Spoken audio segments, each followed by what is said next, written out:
Did you know that by the year 2028, India is expected to become the world's third largest economy in terms of nominal GDP, that is, gross domestic product?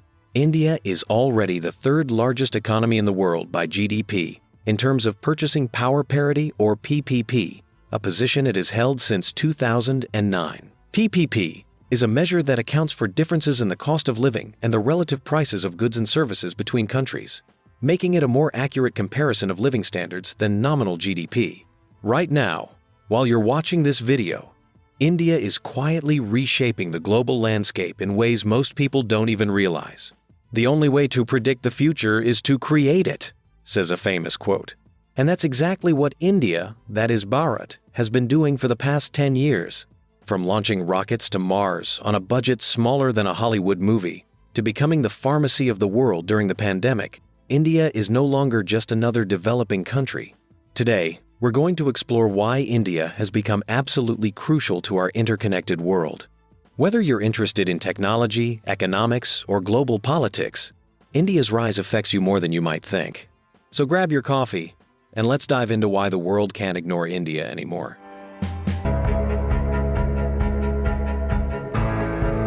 India, that is Bharat, has been growing at around 7% or more, when advanced economies are struggling to sustain even a 2 to 3% growth. Is this a one-off occurrence? Not at all. India has been for over a decade now, attacking structural problems in various sectors of the economy and steadily improving on the ease of doing business path, dismantling thousands of restrictive rules and regulations under the dynamic leadership of its charismatic and capable Prime Minister, Shri Narendra Modi, and building capacities and capabilities by investing heavily in infrastructure, renewable energy, manufacturing, training and development of human resources, logistics, digital connectivity, fintech, electronic hardware, startup ecosystem, innovation, weapon and defense systems, etc. And it is also being helped by its demographic dividend.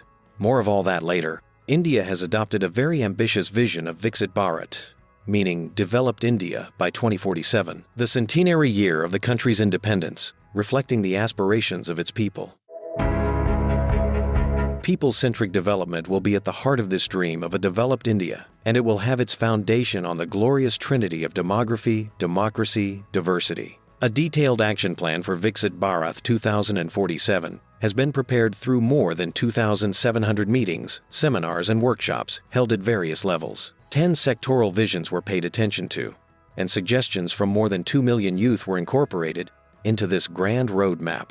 The key targets of this roadmap are a $30 trillion plus economy and per capita income of $18,000 to $20,000 by the year 2047, supported by goals and action plans for each key sector. Various initiatives for this vision are being driven by India's nodal agency for transformational development and policy think tank Niti Aayog. These targets and goals have major implications by way of opportunities for cooperation and collaboration with India, for nations in rest of the world, and for their own economic growth and learning on several fronts. Let us delve into that straight away.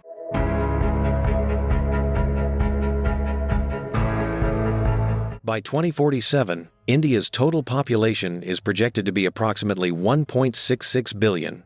Of this, the middle class is expected to constitute about 60%, which translates to around 1 billion people. This represents a substantial increase from the 550 million in 2025, making up 39% of the total population. The middle class is defined as households earning between rupees 6 and 36 lakhs annually. That is between $7,000 and $42,000 annually, at current prices. It is characterized by rising levels of incomes, urbanization, education, technology usage, and financial access. This demographic shift will position the middle class as a dominant economic force, driving consumer demand and economic growth. With increasing disposable incomes, helped by major tax reforms, including drastic reductions in income tax, as well as goods and services tax announced by the government recently, this aspirational middle class is driving up a demand spiral, not only for consumer products and consumer durables like cars, refrigerators, washing machines, electronics, branded apparel, and luxury goods, but also for housing and major services like education, healthcare, entertainment, travel, and tourism. This demand is being further helped by a large youth population, which is very aspirational and spends substantially on lifestyle and fashion products and services. Demand for luxury goods and services is being helped further by a substantial increase in high-income group population as well.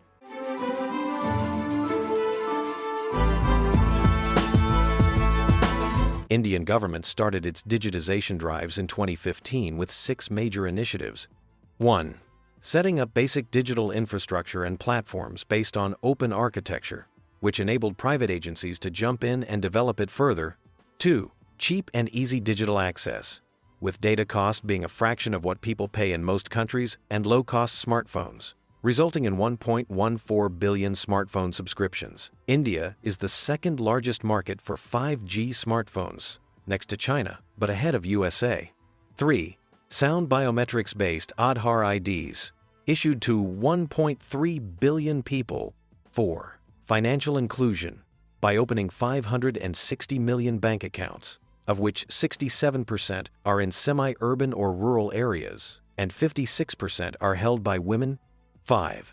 Digital education of even semi-literate people to make digital transactions. 6. Robust payment platform called the UPI or Unified Payment Interface, resulting in 46% of all global real-time payment transactions being Indian, far ahead of combined volume of transactions of USA, European Union, and China. 11 countries, including France, Singapore, and United Arab Emirates, have already adopted the UPI, while negotiations are at advanced stage for adoption by Japan. These 6 initiatives have greatly helped to speed and scale up, but reduce cost of online trade and e-commerce, bill payments for utility services and services provided by government to citizens. Another offshoot of the digital revolution is emergence of a large number of very talented digital experts who have made India's ICT, that is, information and communication technology exports, to reach the second highest in the world at $162 billion, next only to Ireland. India's contribution to GitHub for artificial intelligence projects is the highest at 23% of global total, even ahead of USA at 14%. The third highest number of homegrown unicorns is in India, next only to USA and China. Thus, India offers to global players tremendous opportunities, not only in e-trade, e-commerce, and digital products and services, but also cost-effective, talented manpower and opportunities for collaboration in the digital space.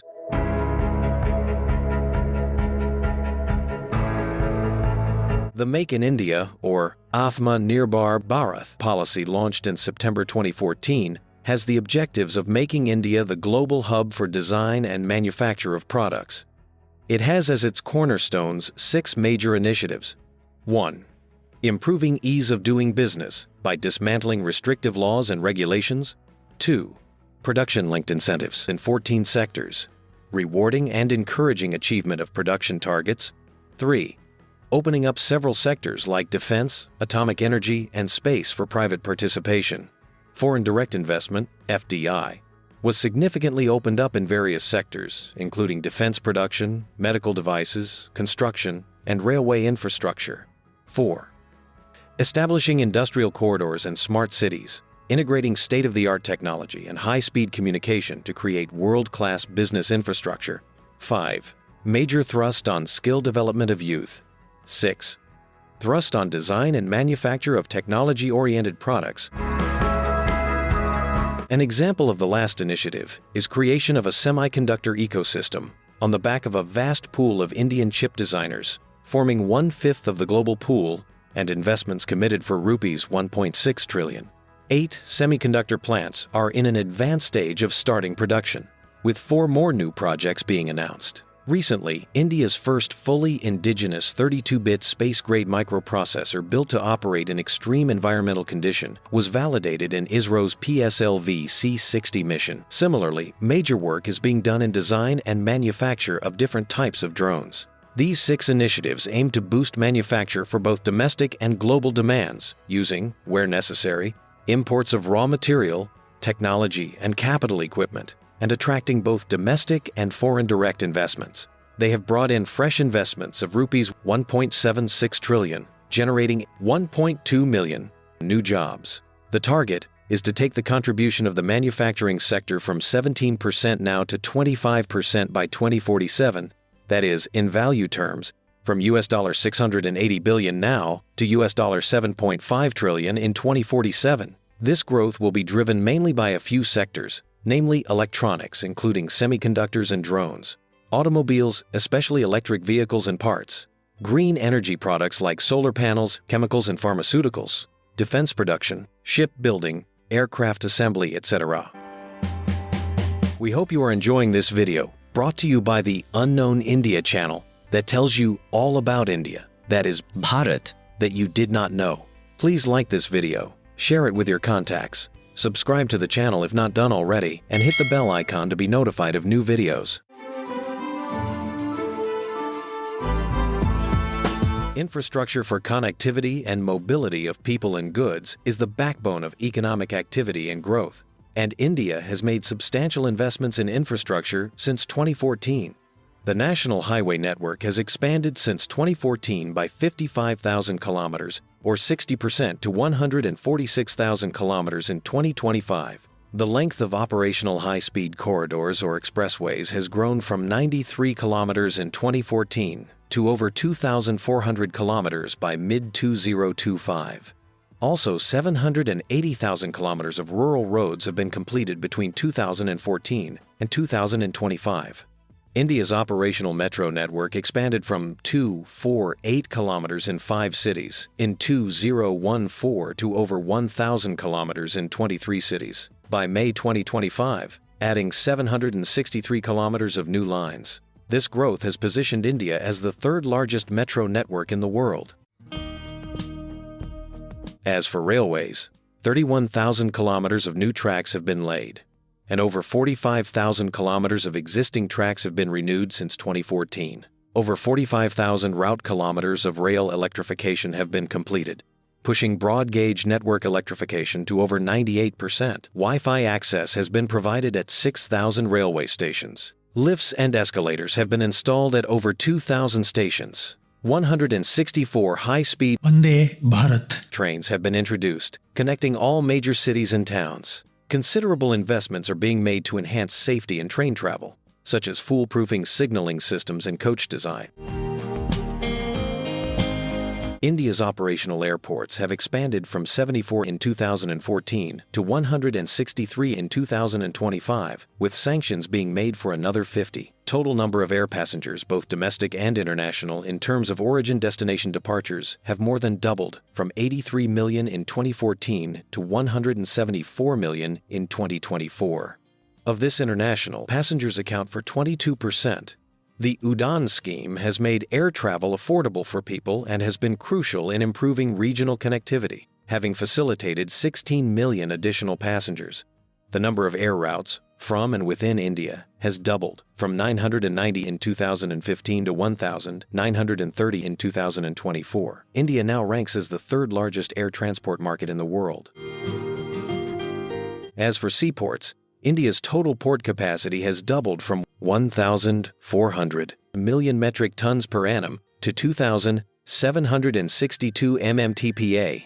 Under the Viksit Bharat mission, India has set the goal to enhance port capacity from the current level to 10,000 mmtpa by 2047. A new international seaport was commissioned in Kerala. The first phase of the new international deep seaport at 140 kilometers from Mumbai is expected to be completed in 2029. 5 new port projects have been identified. The Sagarmala project has modernized and speeded up cargo handling at Indian ports, boosted the coastal economy, revived inland waterways, and improved global logistics rankings. Coastal shipping grew by 118% in a decade. Ro-Pax ferries moved over 4 million passengers, and inland waterway cargo rose 700%. 9 Indian ports rank in the world's top 100, with Vizag in the top 20 container ports.